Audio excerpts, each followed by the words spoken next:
मित्रों, वैसे तो भारत का बच्चा बच्चा मर्यादा पुरुषोत्तम भगवान श्री राम के जीवन के वनवास वाली कहानियों से परिचित है, लेकिन क्या आप सभी जानते हैं कि आखिर भगवान श्री राम को 14 वर्ष का वनवास ही क्यों दिया गया था? नमस्कार दोस्तों, आप सभी का एक बार फिर से स्वागत है।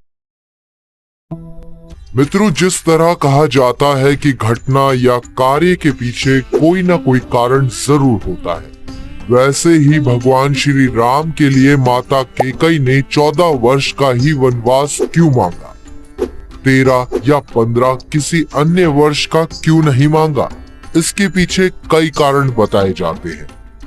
एक प्रचलित कथा के अनुसार ये माना जाता है कि बचपन में एक बार भगवान श्री राम माता कैकेयी के साथ खेल रहे थे।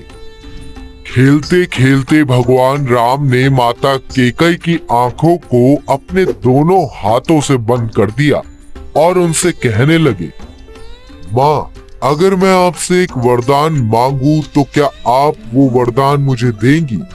माता कैकेयी बोली, हे पुत्र, तुम्हें जो मांगना है मांगो, तुम मुझे अत्यधिक प्रिय हो, मैं तुम्हें कैसे मना कर सकती हूँ? भगवान श्री राम ने कहा, ऐसा नहीं माँ, पहले आप मुझे वचन दीजिए कि आप मना नहीं करेंगी, मैं तभी आपकी आंखों से हाथ हटाऊंगा। माता कैकेयी ने हाँ में सिर हिलाते हुए कहा, जो भी मांगना है बेझिझक होके मांगो राम।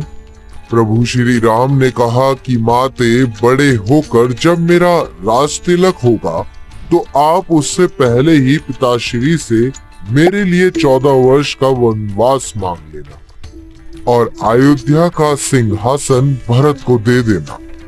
इस पर माता कैकेयी आश्चर्यचकित होकर बोली, ये क्या कह रहे हो राम?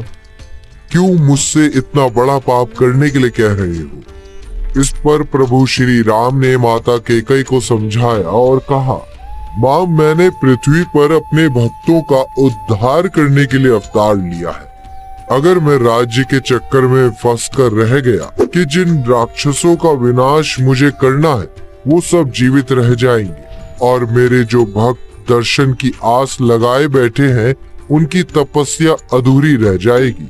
तो साथियों, इसीलिए जब भगवान राम बड़े हुए तो माता कैकेयी ने उनके लिए राजा दशरथ से 14 वर्ष का वनवास मांगा।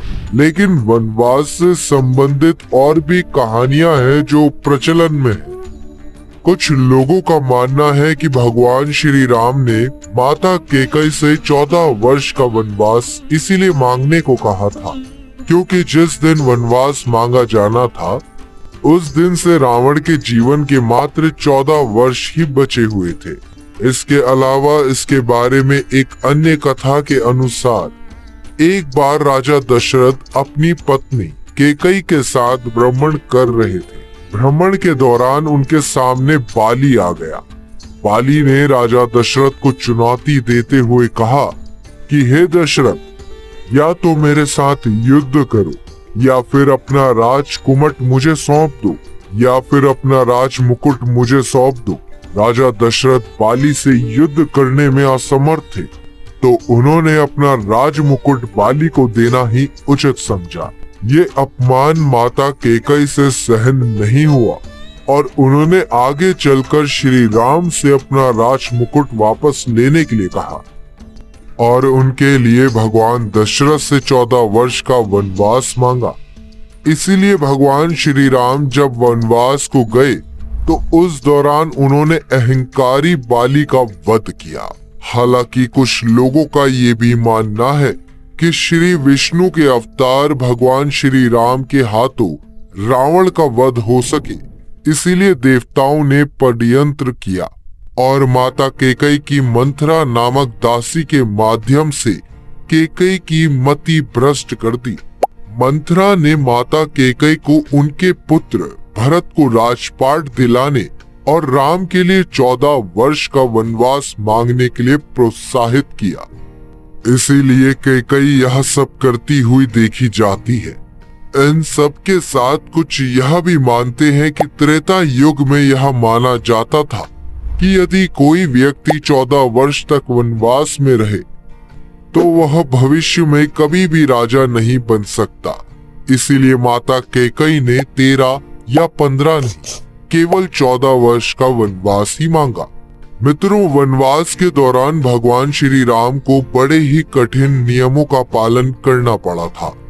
बताया जाता है कि उनका वनवास के दौरान किसी भी नगर में जाना वर्जित था। पूरे 14 वर्ष उन्हें केवल अलग अलग वनों में ही भटकना था। आइए आगे हम जानते हैं कि वनवास के दौरान भगवान श्री राम किन किन स्थानों पर गए। पत्नी सीता और भाई लक्ष्मण के साथ भगवान श्री राम रथ पर बैठकर अयोध्या से निकलकर सबसे पहले तमसा नदी के तट पर पहुंचे। इस दौरान अयोध्या की पूरी प्रजा उनके पीछे पीछे तमसा के तट तक आई।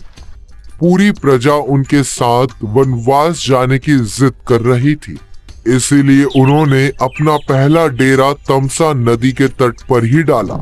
रात्रि के दौरान जब सारी प्रजा सो रही थी तो वे माता सीता और लक्ष्मण के साथ सूर्य उदय से पहले ही सबको बिना जगाए वहां से निकल गए। इसके बाद वे अपने मित्र निषागराज की नगरी श्रृंगवेरपुर के पास के वनों में पहुंचे और एक दिन वहीं विश्राम किया।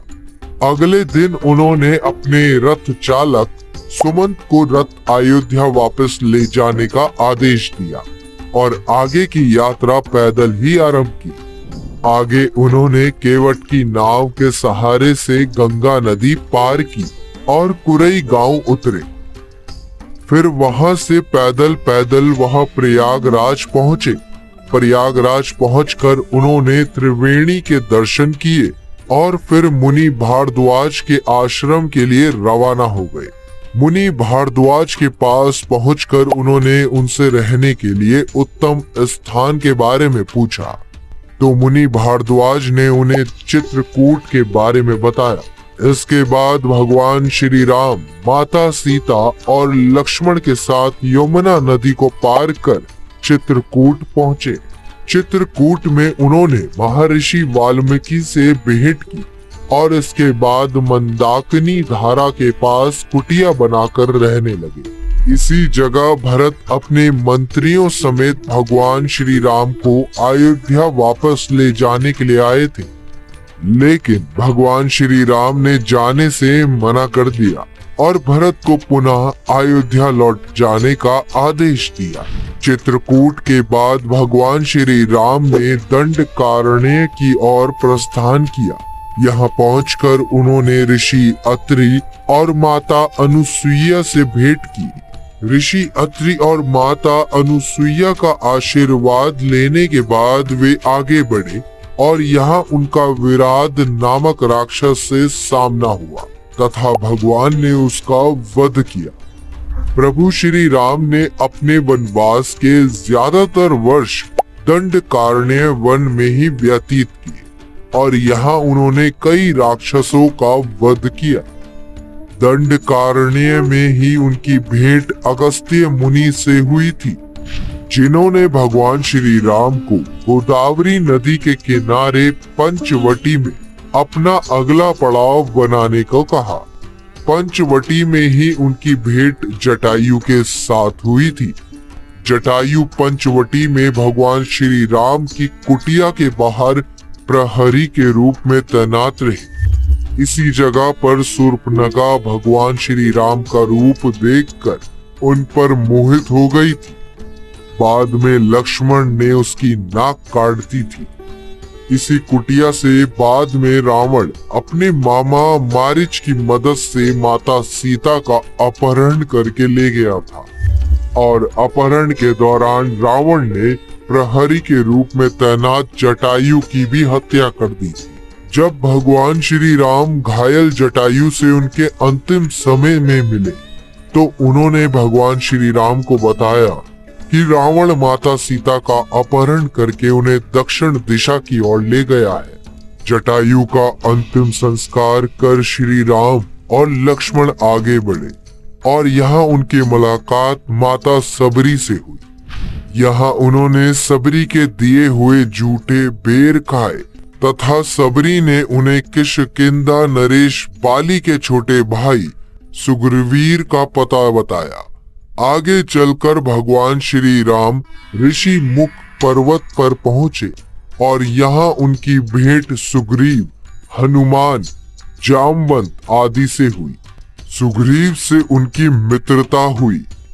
बदले में सुग्रीव ने ये भी वादा दिया कि वे भगवान राम की माता सीता को खोज में मदद करेंगे।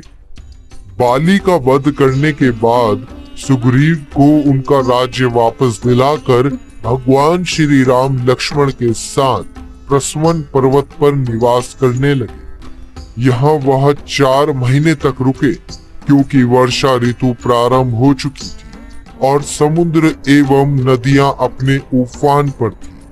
वर्षा ऋतु के बाद माता सीता की खोज शुरू हुई और समुद्र पार कर हनुमान जी ने उनका पता लगा लिया।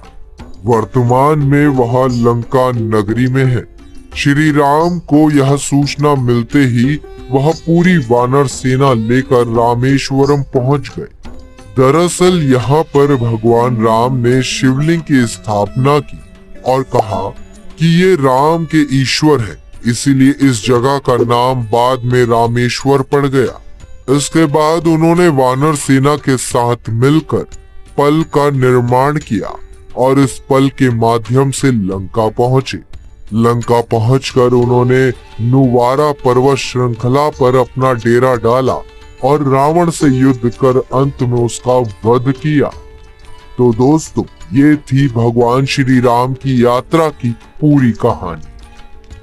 आशा करता हूँ आपको वीडियो पसंद आई होगी। वीडियो अच्छी लगी हो तो लाइक करें, शेयर करें और ऐसे ही और वीडियोस को देखने के लिए चैनल को सब्सक्राइब करना